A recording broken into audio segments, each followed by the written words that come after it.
Assalamualaikum warahmatullahi wabarakatuh. Hai semuanya, apa kabar? Hari ini aku mau belanja bulanan. Sekaligus aku juga mau berbagi tips bagaimana cara aku selama berumah tangga sampai sekarang punya 6 orang anak. Bagaimana cara mengatur keuangannya agar selalu seimbang dan tentunya setiap keperluan kita itu terpenuhi, bisa menabung dan punya tujuan keuangan.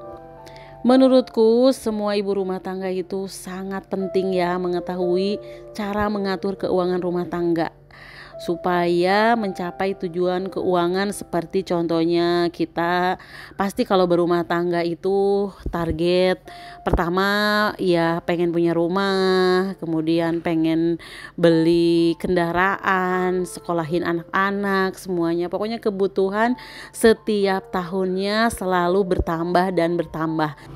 Dan alhamdulillah untuk belanja bulanan aku lakukan setiap sebulan sekali. Karena memang tipe keluarga aku itu penghasilannya 1 bulan 1 kali gitu ya teman-teman. Nah di sini ketika belanja bulanan ini aku ketemu sama banyak orang yang kenal, yang dikenal gitu, ini ponakan, kemudian ketemu juga sama teman-teman sekolah, ada juga adik kelas, pokoknya banyak banget yang aku kenal hari ini, nggak tahu kenapa. Nah ini yang aku cari adalah yang promo-promo dulu kalau misalkan lagi belanja bulanan kayak gini. Jadi pertama kali dilihat itu barang apa yang promo hari ini, dan barang tersebut tentu barang yang biasa aku gunakan. Tadi aku lihat ini di sini banyak sabun yang lagi promo. Kebetulan ini Nuvo juga lagi promo ya teman-teman. Ini aku cari lagi barang yang promo. Jadi barang-barang promo ini benar-benar nolong.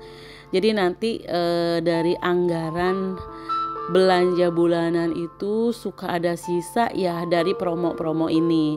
Ada juga sabun cuci piring tadi promo. Pokoknya semuanya banyak yang promo, alhamdulillah ya. Jadinya kita bisa sedikit-sedikit nyimpan uang dari sisa uang belanja bulanan.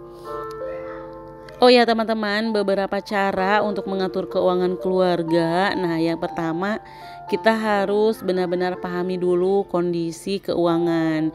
Karena kondisi keuangan setiap keluarga itu berbeda-beda ya. Ada yang mungkin penghasilannya itu harian, ada juga yang mingguan, ada yang bulanan, ada yang menentu, ada juga yang kadang-kadang tidak menentu kayak gitu. Pokoknya harus dipahami dulu kondisi keuangannya supaya bisa menyesuaikan. Kalau aku sendiri tipe yang 1 bulan 1 kali, jadi otomatis setiap bulan ketika gajian itu dipastikan barang-barang yang dibutuhkan kita beli terlebih dahulu. Kenapa kita beli terlebih dahulu? Supaya lebih tenang itu ya teman-teman. Jadi kita tidak lagi memikirkan kebutuhan-kebutuhan seperti deterjen, sabun mandi, odol, sampo kayak gitu. Itu udah cukup selama 1 bulan. Nah, kita bisa mencatat pengeluaran dan juga pemasukan, meskipun terlihatnya itu kayak ribet ya kalau ada catatan-catatan kayak gitu. Tapi percayalah ini sangat membantu sekali untuk kita tahu keuangan yang kita miliki itu seperti apa. Jadinya kita bakalan lebih bijaksana lagi untuk belanja, dan tentunya supaya terhindar dari yang namanya boros. Jadi kalau kita udah tahu misalkan keuangan kita itu hanya cukup untuk beli ini, produk ini kayak gitu. Jadi jangan coba-coba menggunakan produk yang lain, karena ternyata dari deterjen aja banyak banget merek. Ada yang dari termurah sampai termahal, tapi fungsinya tetap sama untuk mencuci baju misalkan kayak gitu. Jadi itu disesuaikan. Nah kalau udah paham keuangannya, insya Allah kita itu nggak bakalan yang namanya korban iklan lagi gitu ya teman-teman, karena isi dompet kita yang menyesuaikan. Nah lanjut, kemudian kita urutkan prioritas dan tujuannya uang ini.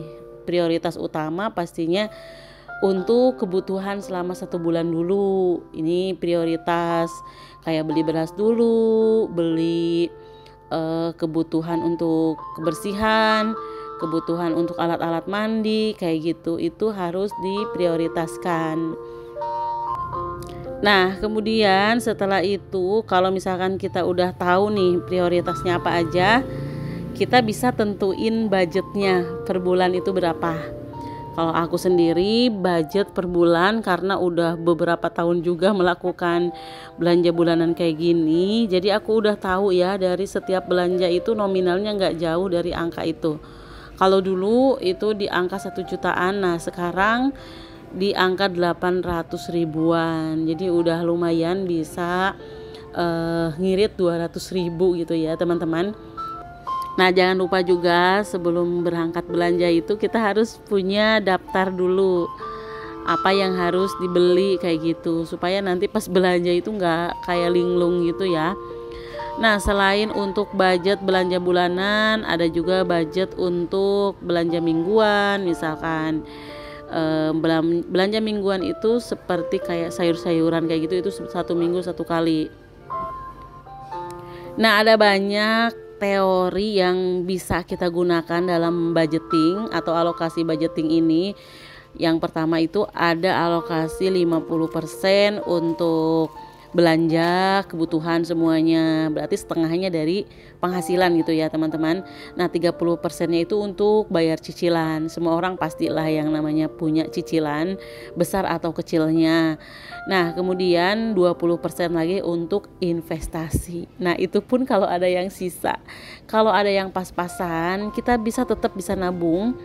Yang penting setiap pengeluaran dan pemasukan itu kita catat. Kalaupun ada lebihnya kita simpan. Nah, kemudian tips selanjutnya untuk mengatur keuangan rumah tangga itu kita harus memahami yang namanya perbedaan antara keinginan dan kebutuhan. Benar-benar harus dibedakan gitu ya teman-teman. Ada keinginan, pokoknya banyak dah yang namanya keinginan. Kita pengen ini, pengen itu, tapi tentu saja harus lebih dahulu kita penuhi yang namanya kebutuhan. Soalnya kalau kita ngikutin keinginan itu nggak selesai-selesai gitu ya. Karena ternyata setiap tahun itu ada aja tren atau sesuatu yang lagi viral. Kalau misalkan kita ngikutin keinginan, kayaknya pengen kayak orang-orang. Contohnya tahun ini yang lagi viral atau akhir-akhir ini yang lagi viral itu boneka kecil yang harganya sampai 1 jutaan lebih. Masya Allah ya teman-teman. Kalau untuk kita-kita kayaknya yang punya uang pas-pasan kayaknya nggak bakalan kebeli ya. Tentu saja kita harus mikirin dulu kebutuhan. Tapi dipikir-pikir keinginan itu kadang-kadang di luar dari akal sehat gitu ya teman-teman. Kalau akal sehat kita udah berbicara, buat apa gitu, nggak ada gunanya membeli hal-hal yang mahal-mahal tapi tidak terlalu banyak gunanya. Tapi kalau ngikutin keinginan, semuanya pasti bisa kebeli. Nah, ini lanjut lagi supaya kita bisa mengatur keuangan. Kita juga harus benar-benar mempersiapkan dana darurat. Dana darurat ini kayak nggak penting ya, tapi kalau udah kejadian sesuatu terjadi, misalkan ada keluarga kita yang sakit tapi kita sama sekali nggak punya pegangan uang karena memang uang kita habis setiap bulannya, tidak disisakan untuk dana darurat. Nah, itu baru kerasa gitu ya teman-teman. Dana darurat itu harus kita simpan dan benar-benar harus dikunci. Penyimpanan itu harus benar-benar dikunci, gak boleh diambil-ambil kalau misalkan gak penting-penting amat. Jadi kalaupun kita mau nyimpan dana darurat, bisa disimpan di tabungan yang tidak ada ATM-nya, tidak bisa diambil, seperti itu. Nah, kemudian sebisa mungkin untuk mengatur keuangan supaya tetap stabil, kita juga nggak terlalu banyak pikiran. Kalau misalkan tidak mendesak, hindari yang namanya hutang.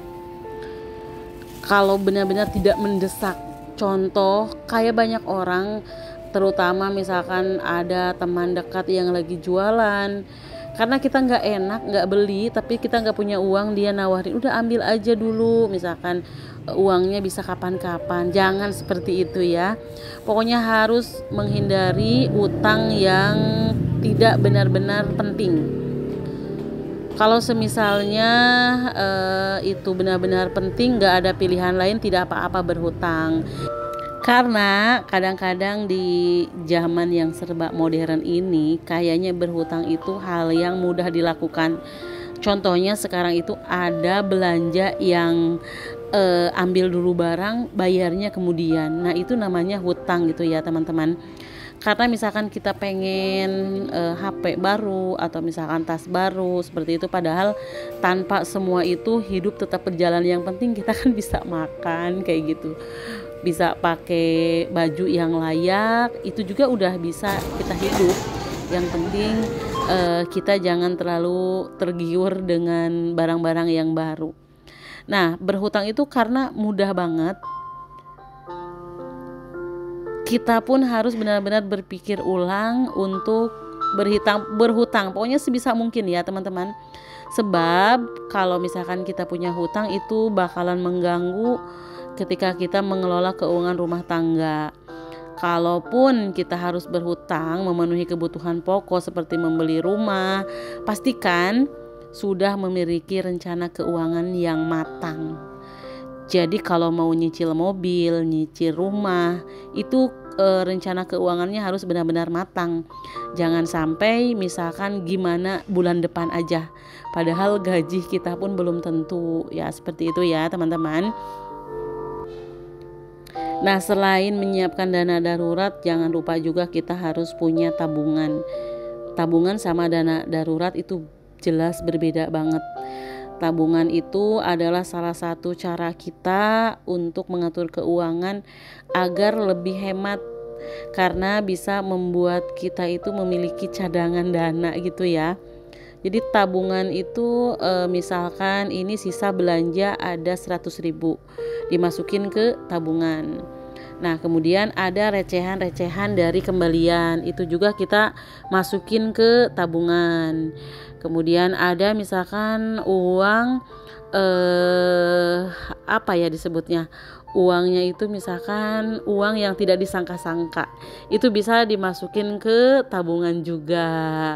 Nah kalau dana darurat perbedaannya itu memang diambil dari penghasilan kita, penghasilan yang pokok ya, kita sisihkan 10%, 20%. Tapi kalau untuk tabungan bisa dari uang-uang sisa kayak gitu. Lama-kelamaan insya Allah kita bakal punya dana cadangan, sewaktu-waktu bisa digunakan juga kalau misalkan lagi darurat. Nah seperti di awal-awal tadi aku belanja, memanfaatkan promo ketika belanja itu juga salah satu cara untuk mengatur keuangan rumah tangga agar tetap hemat. Jadi kalau misalkan mau belanja, cari-cari dulu informasi barang-barang apa yang lagi promo. Biasanya promo itu lebih murah gitu ya teman-teman. Jangan lupa juga lihat kadaluarsanya. Jangan sampai kita beli barang promo tapi kadaluarsanya itu udah mendekati banget, jadi nggak bisa disimpan lama. Tapi untuk barang-barang kayak sabun kayak gitu kayaknya lama ya masa kadaluarsanya. Nah ini dari potongan harga aku pun udah merasakan banget bisa nabung dari situ. Nah ketika belanja bulanan banyak seperti ini, beli sesuatunya itu banyak, misalkan satu pak. Nah itu juga bisa ada potongan harga. Jadi lebih irit dibanding dengan beli yang eceran gitu ya teman-teman. Nah kemudian yang selanjutnya, kunci utama kalau kita mau ngatur keuangan itu harus benar-benar disiplin. Jangan sampai bulan ini begini, bulan selanjutnya begitu. Pokoknya harus disiplin, semuanya harus disiplin dalam hidup itu. Mau mengatur waktu, mau mengatur keuangan, mau mengatur jadwal keseharian, pokoknya semua harus disiplin. Nah jangan lupa kita juga harus banyak diskusi dengan pasangan. Jangan sampai kita yang ngirit-ngirit banget, tapi ternyata pasangan kita yang boros gitu ya teman-teman. Nah, aku sangat berharap video ini banyak manfaatnya untuk teman-teman semua. Terima kasih sudah menonton dari awal sampai akhir. Sampai jumpa di video berikutnya. Wassalamualaikum warahmatullahi wabarakatuh.